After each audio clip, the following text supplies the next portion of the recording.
প্রধান উপদেষ্টা খুবই চতুরতার সাথে সাবধানতার সাথে আমি বলবো সাবধানতার সাথে উনি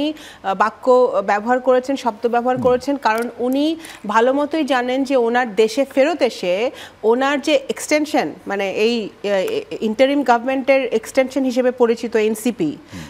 এবং জামাত বা অন্য আরও যারা যারা রাজনৈতিক দল আছে তাদের প্রশ্নের সম্মুখীন তার হতে হবে। হ্যাঁ, বিশেষ করে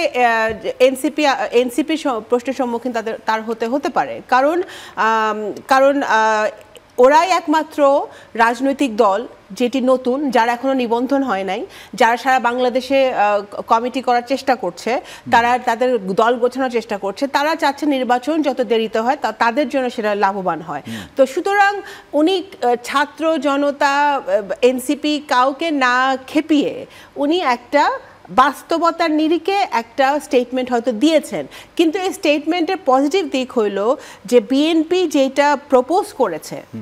মিটিংয়ে, বিএনপি যেটা প্রপোজ করেছে, জনাব তারেক রহমান যেটা প্রপোজ করেছে, কিন্তু আপনার এটা পরিষ্কারভাবে মনে রাখতে হবে, আমি এটা জোর গলায় বলতে চাই যে গতকালকের মিটিংয়ে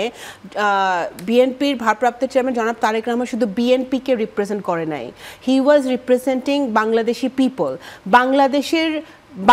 এবং বাংলাদেশের মানুষকে উনি রিপ্রেজেন্ট করছিল, একজন রাষ্ট্রনায়ক চিত্ত মনোভাব নিয়ে কিন্তু উনি গিয়েছিলেন, ঠিক একইভাবে ওনার পিতার মতো। সুতরাং আমি মনে করি যে তারেক রহমান সাহেব যে প্রপোজালটা দিয়েছে সে প্রপোজালটা কনসিডারেশনে নিয়েই কিন্তু প্রধান উপদেষ্টার এই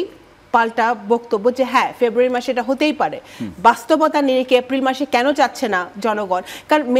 ওয়ান অফ দ্য মেইন ধরা হয়েছে, রাইট? তো সেগুলো সেই কারণেই আমরা, এবং সেটা কিন্তু উনি বলেছেন, এখন উনি বলেছেন কি সব প্রস্তুতি সম্পন্ন করা গেলে, তো নির্বাচনের প্রস্তুতি মেইনলি থাকে নির্বাচন কমিশনের হাতে, নির্বাচন কমিশনের হাতে প্রস্তুতি থাকে। এখন নির্বাচন কমিশন যদি প্রস্তুত থাকে তাহলে উনি দেশে ফিরেছে সকালবেলা, এখন উনি নির্বাচন কমিশনের জিজ্ঞেস করুক যে নির্বাচন কমিশন যদি প্রস্তুত থাকে তাহলে তো সমস্যা নাই, হ্যাঁ।